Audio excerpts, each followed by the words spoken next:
I'm standing on top of a school today that's been damaged, so the children cannot have school anymore, and behind me is quickly forming a city of survivors from this earthquake.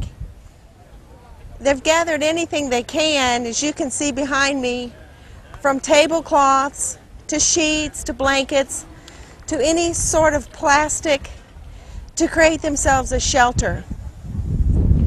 It's a growing problem. It's not going to end by itself. The people are terrified to go back inside any sort of buildings. They say they would rather stay outside. So in the daytimes, they're busy building these little shelters out of sticks and any form of fabric that they can find.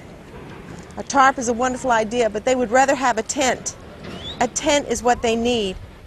Until some form of permanent shelter can be found for them that is safe and secure, they're not going back inside. Look at the people and the families, the mothers and the dads and the children. They're just gathering, and I can see that this population is growing. It's a serious need here for Americans to step up and say, yeah, I want to help. I can get a tent. I can get a tarp.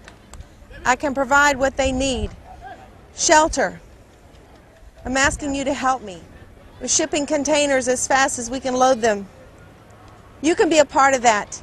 You can make a difference in another person's life and another family's life. The school is damaged, as you can see. They're unable to have class right now.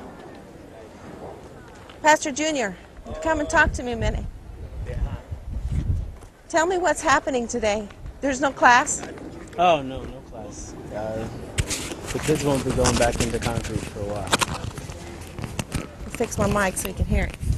The kids are not coming back. No, the kids were there. There are a lot of people.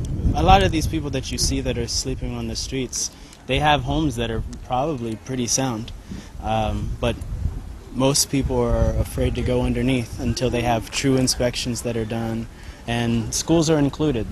Kids is going to take a lot longer for the kids to feel ready to go back into these classrooms. So that means primary schools, secondary schools, everything, colleges, universities, everything. Most of the people that we know personally were students because they were in university classes or afternoon schools. That when everything happened, that's all the people that we know were young people that died. The oldest, I believe, was 35 in our church, 36 years old. That passed away. Yeah. So you lost members from your congregation? Yes, we did. I'm sorry about that, and I'm sure that it's been a hard thing for your church congregation to grasp. I know you're in a building project yourself in your church. How is your church? Well, our church it's standing. It's standing more than standing.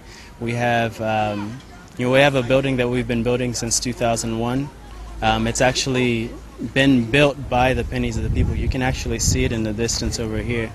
You can see the church that's still standing over there. You see it over there? Yes. So when it's finished, it'll hold about 8,000 people. And it's a vision that God gave a long time ago, and we're still building, and God spared the building. That's a wonderful, wonderful example of what you can do with a vision. You just stay after it. So now you're going to be imparting hope to your people. Yes. Are some of these maybe some of the people that you know? It's a possibility. I don't know everybody in every camp, but this community is huge. Hundreds of thousands of people in a couple of square mile radius. Yes, and I can see that new shelters are being put up along here. Yeah. Well, these could have been here for a while. They're looking for something to put on top. Looking for something to put on top.